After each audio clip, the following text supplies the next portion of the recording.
কথা আজকের গল্পে তোমরা দেখতে পাবে প্রত্যয় লোকজনদেরকে বলছে সরে যান দূরে থাকুন। তখন ঋতুপর্ণা বলছে আমিও। এরপর প্রত্যয় বলছে না না, আপনি বাকিদের থেকে দূরে থাকুন, আপনি আমার কাছে আসুন। আর সেই দৃশ্যটা দেখে অঙ্কিত জুনিকে বলছে কেউ মজায় কেউ প্রেমে ভালোই আছে বলুন। এরপর জুনি বলছে কেন, আপনি বন্ধুত্ব ভালো নেই বুঝি? জানেন তো বন্ধুত্বই কিন্তু মজায় বলুন বা প্রেম বলুন এই সবকিছুর ভিত্তি। জুনির মুখে এই কথাটা শুনে অঙ্কিত বলছে তার মানে আমাদের জীবনেও প্রেম বা মজা আসতে পারে বলছেন। এমন সময় প্রমিত সাধু বাবা বেশ ধরে সেজে এসেছে আর বলছে ভম বলে অন মাই লাইফ বলছি, এই গুহবাড়ির সোনার সাপের মূর্তি আমি হাফিস করে দেব। ঠিক যেভাবে কথা নার্সারিতে আমি আগুন লাগিয়ে দিয়েছিলাম ঠিক একইভাবে সাথে নন্দেশ্বরের মূর্তিটাও মোটা দামে বেচে দেব। আর এদিকে কথা স্বর্ণের সাপের মূর্তিটা শিবলিঙ্গের উপরে রেখে দেয়। এরপর কথা শিবের মাথায় জল ডালে আর মনে মনে বলছে বাবা নন্দীশ্বর, এই নিয়ে আমি তোমার থানে দুবার এলাম। আমি জানি আমি তোমার আশীর্বাদেই পাচক মশাইকে নিজের করতে পেরেছি, কিন্তু বাবা নন্দীশ্বর আজ আমি তোমার কাছে আরো একটা জিনিস চাই। আমার পরিবারকে সুরক্ষিত রেখো, পাচক মশাই যেন বিপদ মুক্ত থাকে। আমরা সবাই মিলে কাঁধে কাঁধ মিলে লড়ে যেন টনিকটা বাঁচাতে পারি, নইলে যে কর্তা দাদুর একেবারে ডুবে যাবে। শুধু টনিকের যে মূল উপাদান সেই তারাপাতার গাছ যেন পেয়ে যায় বাবা, যেই করেই হোক 7 দিনের মধ্যে আমরা যেন নব সুশ্রোতা টনিক তৈরি করতে পারি। তুমি দেখো বাবা নন্দীশ্বর, তুমি দেখো। এরপর একে এক করে কথার পরিবার শিবের মাথায় জল ডালে। এরপর সেখানে প্রমিত আসে আর সাপের সোনার মূর্তিটা দেখে বলে এই তো গুহবাড়ির অ্যান্টিক সোনার সাপের মূর্তি, এটাকে কি করে হাফিস করতে হবে আমাকে এখনই প্রেমটা দেখে নিতে হবে। এরপর প্রমিত এদিক ওদিক দেখতে পেল যে শরবতওয়ালা আর এদিকে কথা ঠামিকে বলছে কর্তা দিদা আবার পরের প্রহরে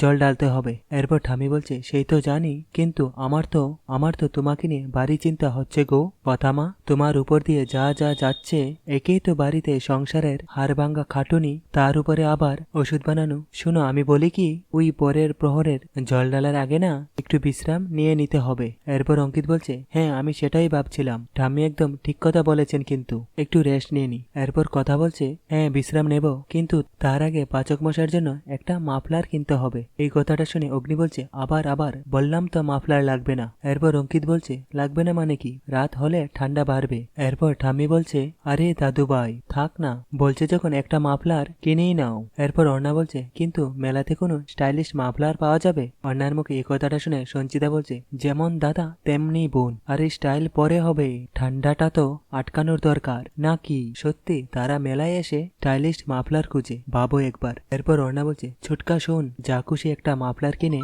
বিগ ব্রুকে পরিয়ে দিলে তো হবে না? এরপর অগ্নি বলছে তাই তো। আর এদিকে প্রমিত শরবতওয়ালার কাছে এসে বলে এই বেলের শরবতটি কথাদের খাইয়ে ঘুম পাড়িয়ে দিতে হবে, তারপর সেই সুযোগে ঠিক গভীর রাতের দিকে যখন চারপাশটা শান্ত হয়ে যাবে তখন এসে সবটা চুরি করে নিয়ে চলে যাব। আর এদিকে কথার অগ্নি দোকানে মাফলার কিনছে। এমন সময় সেখানে প্রমিত 2 গ্লাস শরবত নিয়ে গিয়ে বলে ভম বলে। এরপর কথার অগ্নি চমকে যায়। তখন অগ্নি প্রমিতকে বলছে কি ব্যাপার? তখন প্রমিত বলছে বেলের শরবত বাবার পছন্দের ফল, এর থেকে ভালো কিছু হয় না রে। এরপর অগ্নি বেলের শরবতটা খেয়ে ফেলে। যখন কথা বেলের শরবতটা খেতে যাবে তখন মাফলার দোকানদার বলছে দিদি এই মাফলারটা দেখুন। এরপর কথা বেলের শরবতটা টেবিলে রেখে দেয় আর এদিকে প্রমিতের লোকজনরা সবাইকে বেলের শরবত দিয়ে দেয়। এরপর অগ্নি বেলের শরবতটাকে কথাকে বলে দিস ইজ অ্যাকচুয়ালি নাইস। এরপর কথা বলছে বেলের শরবত পাচক মশাই। তখন অগ্নি বলছে হোয়াট বেল? তখন কথা বলছে উড আপেল। এরপর অগ্নি বলছে ও উড আপেল, আর জানেন তো পাচক মশাই এটা অনেক উপকারিতা, হজম শক্তি বাড়ায়, কোষ্ঠকাঠিন্য দূর করে।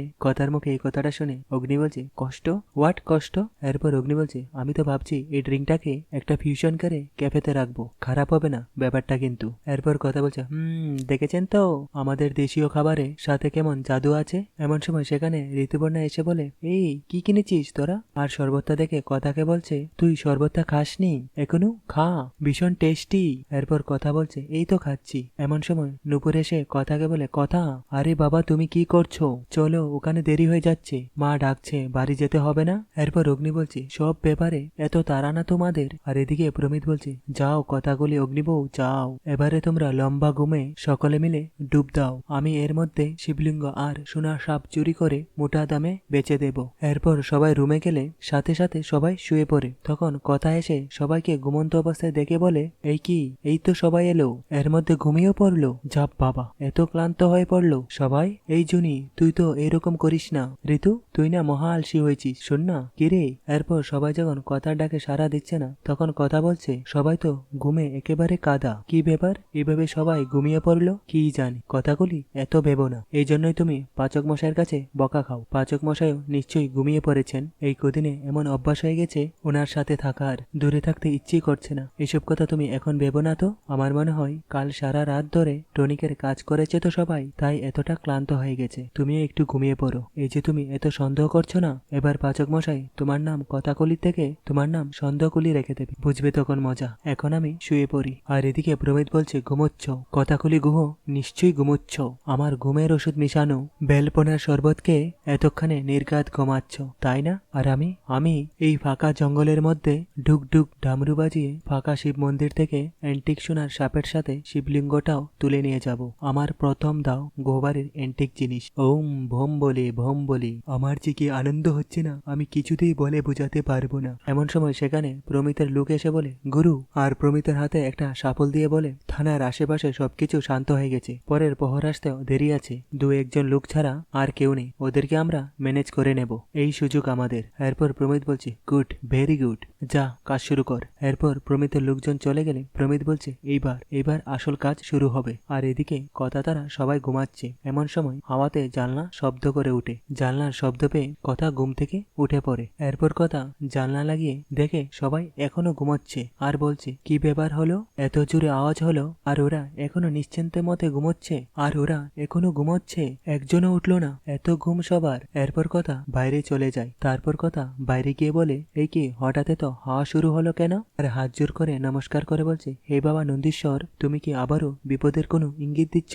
না না না, আমাদের গৃহবাড়িতে তো একের পর এক জ্বর এসে চলেছে, কর্তা দাদুর মান সম্মান ব্যবসা সব ডুবতে বসেছে, মামলাটার রফা পর্যন্ত হয়নি এখনো, আমার নার্সারিটাও কতটা অংশ পুরে ক্ষতিগ্রস্ত হয়েছে, এখন টনিকটা বানাবো কি করে কি জানে, তার মধ্যে আবার কোনো বিপদ যেন ওদের বাড়িতে না আসে। বাবা নন্দীশ্বর, আর কোনো বিপদ আসতে দিও না, তুমি রক্ষা করো। এরপর কথা দেখতে পেলেছি কিছু লোক পাথর কাটা যন্ত্র হাতে নিয়ে রেখেছে। এরপর কথা গাড়ির পেছনে গিয়ে লুকিয়ে পড়ে আর বলে এই কি সাধু বাবাদের হাতে পাথর কাটার যন্ত্র কেন, কোথায় নিয়ে যাচ্ছে? এমন সময় সেখানে প্রমিত এসে বলে কেউ কি আমাদেরকে দেখছে?